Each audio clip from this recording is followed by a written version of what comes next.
Olá pessoal, força e honra. Estou aqui hoje num formato um pouco diferente, né, do convencional. Para quem já conhece o canal e acompanhou as lives que foram feitas, já sabe a dinâmica. Geralmente esse canal ele acontece através das lives do movimento veganista. Só que hoje eu vou trazer um formato um pouco diferente, algo mais objetivo, algo mais rápido, uma informação atual do que está acontecendo agora no mundo, mas sobre o olhar da sabedoria hiperbórea. A gente vai estar aqui falando sobre o cenário geopolítico, como que a sabedoria hiperbórea interpreta as coisas que está acontecendo atualmente, como eu tenho percebido e a sabedoria hiperbórea ela sempre esteve presente através das estratégias, né, dos Siddhas, através de alguns líderes carismáticos que chegaram até aqui, né, que representaram a sabedoria hiperbórea. Muitos líderes aí que a gente já conhece através do revisionismo histórico do livro O Mistério de Belicena Vilca. Então, pessoal, o que eu queria falar com vocês é como que anda esse cenário atual, né? Nós temos envolvimento dos Siddhas leais no cenário atual ou foi somente no passado? Então, para que nós possamos começar a vislumbrar certas coisas, primeiramente se faz necessário estudar mais a fundo. O que eu venho aqui fazer é um breve resumo de certos pontos chaves para que a gente possa começar, talvez, a compreender a situação de agora, né? Então, o primeiro ponto aqui que eu gostaria de tratar com vocês é sobre a estratégia O dos Siddhas leais. Então, para quem estudou a estratégia O, já deve saber identificar, né, como que funciona.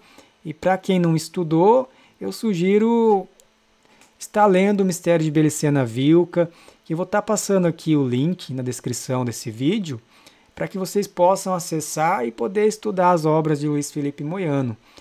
Então vamos lá, vamos falar um pouco sobre a estratégia O. Então, nos estudos mais aprofundados da SH, nos é explicado sobre a estratégia O, onde de tempos em tempos são enviados representantes dos Siddhas leais, né, capazes de interferir na história conforme as diretrizes que é dada pelos Siddhas leais. E como sabemos, o Demiurgo ele escreveu um roteiro onde ele já deixou tudo pré-determinado, né, tudo que vai acontecer no mundo, através dos desígnios que ele utiliza, né, para chegar num propósito final. E o mundo ele vai seguindo esse roteiro, vai seguindo cegamente através das seitas secretas que estão por detrás de tudo, controlando os governos, a religião, a economia. E essas ordens são seguidas fielmente pelos membros dessas sociedades, né, para que nada saia do planejado.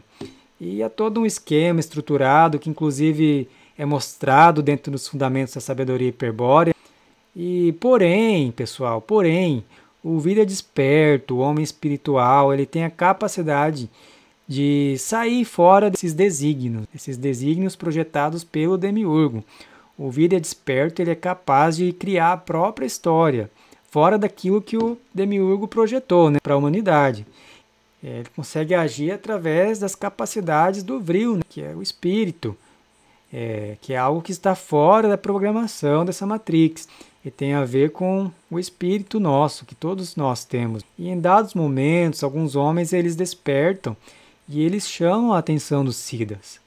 E os Siddhas de Agartha, eles observam estes vírias com capacidades espirituais, né, que manifestam vontade, e eles utilizam esses homens espertos em prol das estratégias hiperbóreas para o plano de liberação. Então nós tivemos diversos exemplos. Teve o Homem Proibido da Alemanha, teve Marechal Solano Lopes, tivemos também aqui no Brasil, inclusive, foi um presidente aí, Getúlio Vargas, né, que ele estava incluído dentro da estratégia dos Siddhas leais, juntamente com Perón na Argentina. O Getúlio Vargas ele fazia parte da Ordem Anael, né, que é uma ordem secreta que foi fundada pelo Siddha Anael, por isso que ela traz esse título de Anael. E na época essa ordem foi criada com o objetivo de isolar a população daqui da América Latina da influência anglo-saxã, né, da cultura americana. Infelizmente houve contratempos, né, houve traições e como tudo que acontece no mundo, sempre tem o dedo do demiurgo e do povo eleito que tentam fazer as coisas darem errado e não deu certo na época. Infelizmente na época não deu certo. E só que assim, a gente vê nos estudos do Thule, a história secreta da Thule, que a estratégia, a Ordem Anael, ela não se desfaz por completo, ela retornará, ela vai ter um retorno no final do Kali Yuga. Inclusive é citado ali alguns países que, algumas regiões que vão ser utilizadas dentro da estratégia, dentro da Anael de volta. Então, aquilo que foi tentado lá na época pela Ordem Anael vai retornar, só que agora de uma forma muito mais ampla, né? Vai envolver muito mais países. É falado pela sabedoria hiperbórea que vai envolver a América Latina, África e China nesse retorno de Anael. Então, nessa confusão toda, como que a gente faz para poder identificar um rei de sangue puro de um enganador amando da sinarquia? Como que a gente pode analisar isso, né? Então, eu intuo que através das ações, né? O enganador ele sempre vem com aquela falácia de empurrar para o futuro, de fazer promessas, falando de paz e amor, sendo que a gente tem a informação que nós estamos num campo de guerra. E paz não é uma opção quando você está dentro de um campo de guerra. Então a paz ela não vai vir. Enquanto o mundo estiver sendo dominado pela sinarquia, aquele que vem com discurso de paz geralmente está tentando enganar, né? E o rei de sangue puro, como que um líder carismático ele age? Então a sabedoria hiperbórea ela nos dá essa resposta. Ela fala que o rei de sangue puro ele irá reintegrar seu povo dentro da guerra essencial. Ele vai apontar corretamente o inimigo e vai atacar a cultura estrategicamente, livrando o povo das tendências evolutivas, né, do animal homem. Ele vai levar a sua população no sentido contrário às tendências, ao que está sendo feito pela sinarquia. Ele vai trazer princípios hiperbóreos, que é o princípio da ocupação, muralha estratégica e o princípio do cerco. Ele vai cercar a sua comunidade, né? Contra as tendências evolutivas da alma, contra a influência sinárquica dos siddhas traidores, contra a cultura do povo eleito, todo aquele sistema de dominação que a gente já conhece através do revisionismo histórico de Luiz Felipe Moyano, de como que age a sinarquia.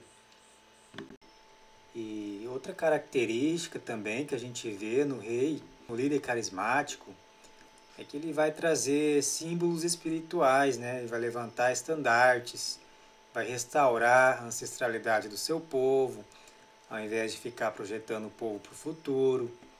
Ele vai trazer um significado transcendental à nacionalidade, que é um conceito mais voltado para a raça espiritual, né? Porque a gente não pode achar também que todo nacionalismo é hiperbóreo. O nacionalismo hiperbóreo ele tem que ter um significado espiritual, envolvendo uma mística por detrás, né?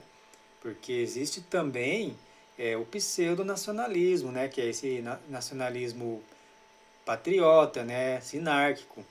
Um exemplo claro aí é o tal do Deus, Pátria e Família, que foi muito usado aqui no Brasil, né? Alguns anos atrás, que usa muito da palavra patriotismo para conquistar multidões, mas que de nacionalista não tem muita coisa, né? Porque eles exaltam a cultura de um outro povo, eles colocam, por exemplo, os anglo-saxões como um exemplo a ser seguido, é um exemplo de povo evoluído, que todo mundo tem que ser daquele jeito. E a identidade nacional, ela acaba se perdendo. A ancestralidade do povo não é recuperada nesse modelo de nacionalismo sinárquico. Então, uma coisa é o nacionalismo hiperbóreo, seguido por uma mística hiperbórea, e outra coisa é esse patriotismo que a gente vê aí utilizado principalmente, utilizado pela direita, né? A gente não pode confundir também uma coisa com a outra. Quando estamos falando de nacionalismo hiperbóreo, é algo espiritual. E como que ele consegue fazer isso, né? De onde que um líder carismático tira esse poder? Então, é falado que quando surge um líder carismático, ele conta com um suporte metafísico de algo que está no mundo, mas que não é deste mundo.